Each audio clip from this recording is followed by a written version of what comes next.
Alors, tu es en train de chercher peut-être la délivrance, tu es malade, tu veux qu'on prie pour toi. Je te donne un secret, mon frère, qui peut faire que tu puisses voir la main de Dieu. Parce que si tu ne mets pas ça en pratique, mon frère, tu verras qu'un homme de Dieu peut prier pour toi. On peut prier pour toi, tu ne verras pas la main de Dieu. Donc, je te conseille, mon frère, ma soeur, de t'examiner. Quand tu vas voir un homme de Dieu, tu as besoin qu'on puisse prier pour toi. Que ce soit la prière de délivrance, que ce soit pour la maladie. Si tu es attaqué par les esprits de sorcellerie, il faut comprendre, mes frères et sœurs, que le monde des ténèbres, les démons s'accrochent souvent à une personne par le péché. Quand si tu as des secrets en toi, l'ennemi voit ça et il va s'accrocher à ça dans ta vie. Ça sera difficile que tu puisses voir la main de Dieu. Ça sera difficile que Dieu puisse te délivrer. Parce que Dieu est un Dieu juste, mon frère. La Bible dit ceci, écoute, Proverbe chapitre 28, verset 13. La Bible déclare ceci. Celui qui cache ses transgressions ne prospère point, mais celui qui les avoue et les délaisse obtient miséricorde. Si tu veux avoir la miséricorde de Dieu, si tu veux que la main de Dieu s'étende dans ta vie, tu dois jamais cacher tes transgressions. Tu as fait du mal, tu as fait des choses pas bien, tu t'es parti voir un marabout, tu t'es parti voir un féticheur, tu as fait des choses mystiques sur ton mari, tu as fait des choses mystiques sur ta femme peut-être, tu as fait des choses bizarres dans le passé et tu as caché ça. On t'a donné une certaine corde peut-être mystique et tu as caché ça dans ta maison ou bien ça y est dans ton corps, sur ton corps peut-être. Il faut avouer, il faut dire, il faut parler de ça. Parce que mes frères et sœurs, il y a une puissance quand tu parles, quand tu avoues tes fautes. Parce que la Bible déclare que celui qui cache ses transgressions ne prospère point. Donc tu ne vas jamais avancer. Tu ne verras jamais la miséricorde de Dieu. Mais quand tu avoues cela, quand tu avoues ce que tu as fait et tu abandonnes ça, tu délaisses ça, ça affaiblit carrément l'ennemi, mes frères et sœurs. C'est un secret puissant, mon frère, si tu veux voir la main de Dieu, ma sœur. Si tu veux que Dieu puisse te délivrer. Peut-être qu'on est en train de prier pour toi. Tu es peut-être attaqué par le monde des ténèbres. Tu es peut-être malade, une maladie vraiment mystique, une maladie spirituelle ou bien une maladie normale. Tu veux voir la main de Dieu. Tu veux que Dieu puisse te guérir. Il ne faut jamais cacher les secrets. Il faut avouer. Parce que, mes frères et sœurs, il faut savoir que le monde des ténèbres est accroché par les péchés. Ils se nourrissent du péché. Et tant que tu es dans le péché, ça veut dire que tu fais la volonté du diable. Et quand tu pêches, la Bible dit que celui qui pêche est du diable, car le diable pêche dès le commencement. Donc quand tu es dans le mal, dans le péché, dans les choses abominables, tu as fait quelque chose de mal il y a longtemps. Ça fait 2 ans, 3 ans, 4 ans, 5 ans même de cela. Et tu n'as jamais avoué ça, tu n'as jamais confessé ça.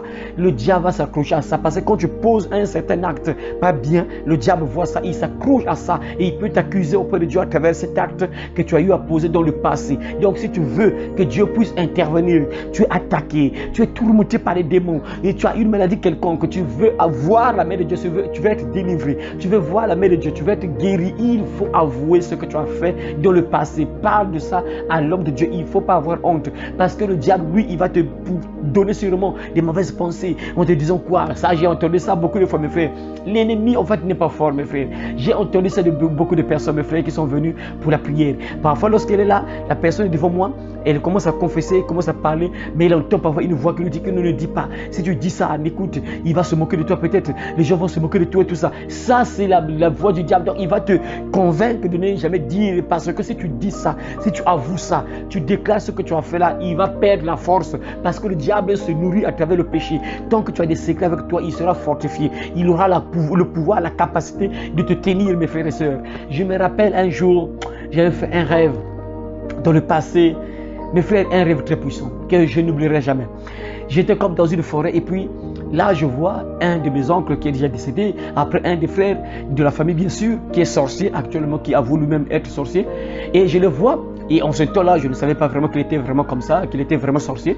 Et j'étais donc dans cette forêt-là et j'étais là en train de ramasser, je crois bien, les noix de palme. Après je vois ce frère-là avancer vers moi, il est venu auprès de moi et il va me dire ceci, mes frères: nous les sorciers, le péché nous attire.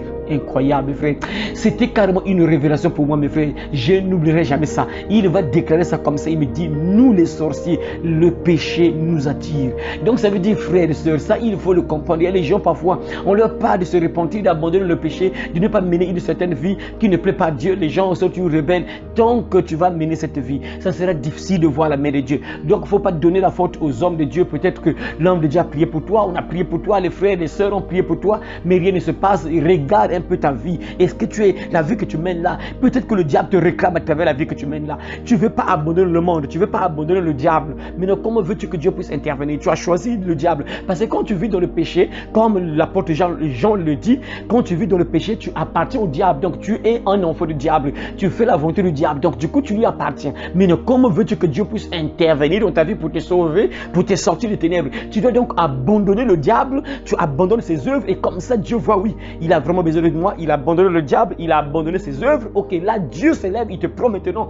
Mais toi, tu ne veux pas abandonner le diable. Tu te plais à être avec le diable. Tu te plais à être dans le monde, à faire des choses pas bien, de vivre dans le péché. Mais comment veux-tu que Dieu puisse intervenir? Frères et sœurs, s'il te plaît, s'il y a longtemps qu'on a commencé à prier pour toi, tu ne vois pas la main de Dieu. Il se peut qu'il y a peut-être des secrets, des choses que tu ne veux pas avouer. Tant que tu ne vas pas avouer ça, tu ne verras jamais la main de Dieu. Donc ça, c'est un conseil que je te donne, ma sœur. Et moi, j'ai vu ça par expérience. Quand quelqu'un est sincère, une personne qui fait une confession sincère, mes frères, quand vous priez, vous allez voir automatiquement la main de Dieu. C'est-à-dire, c'est difficile que la main de Dieu ne se manifeste pas. Vous allez voir qu'il y aura un changement dans la vie de la personne. Et si la personne était malade, vous allez voir que la personne est guérie. Si la personne était possédée, le démon quitte, le démon n'a plus de pouvoir. Il ne peut plus s'accrocher à la personne parce qu'il y a rien sur lequel le diable va s'accrocher. Il n'y a rien sur lequel l'ennemi, les démons vont s'accrocher puisqu'ils ont perdu leur droit. Quand tu confesses, tu déclares, tu confesses tes péchés, le diable perd de force. Il perd la capacité de te tenir. Il perd le pouvoir sur toi. Il n'y a plus d'autorité sur toi.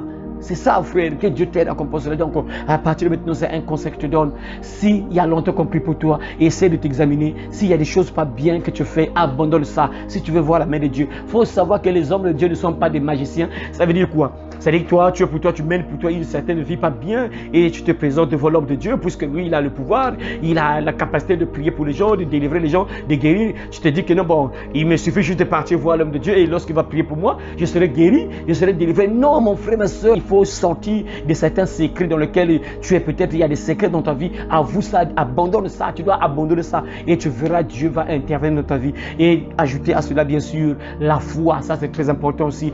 Tu veux qu'on puisse prier pour toi, être délivré, être guéri, tu dois aussi avoir la foi. Si tu n'as pas la foi, mon frère, ça sera un frein. Voilà pourquoi je te conseille de suivre également la série de ce message que j'ai intitulé « Ce qui fait obstacle à nos prières », c'est très important aussi. Je te conseille aussi de suivre un peu ces messages-là. Tu verras ce qui fait obstacle à beaucoup de prières dans ta vie aussi. Donc tu dois avoir la foi quand tu vas voir l'homme de Dieu, afin que l'homme de Dieu prie pour toi, que ce soit la guérison, que ce soit la délivrance. Tu dois avoir la foi. Regarde dans la Bible, tu verras que non, tous les miracles que Jésus faisait, souvent, la plupart des cas, il parlait toujours du péché, il parlait toujours de la foi. Toujours, il dit tes péchés te sont pardonnés ou ta foi t'a guéri. Toujours ces deux choses. Souvent, la plupart des cas, c'était toujours la foi, le péché, la foi, le péché, la foi, le péché. Donc tu dois avoir la foi, mon frère. Et lorsque tu vas te présenter devant l'homme de Dieu, et si l'homme de Dieu est mandaté, bien sûr, parce que là aussi, il y a un autre paramètre qui est là. C'est pas tout le monde qui est choisi qui a ce pouvoir-là de guérir les gens et de délivrer aussi.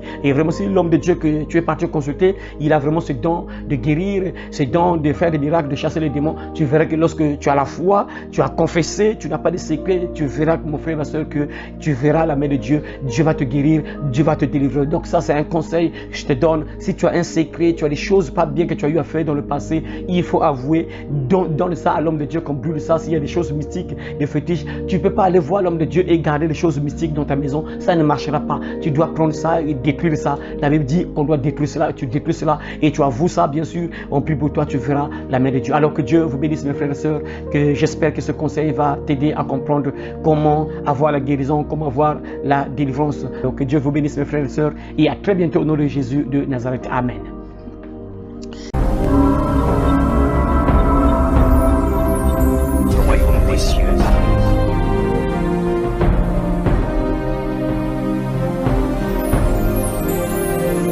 Repentez-vous, car le royaume des cieux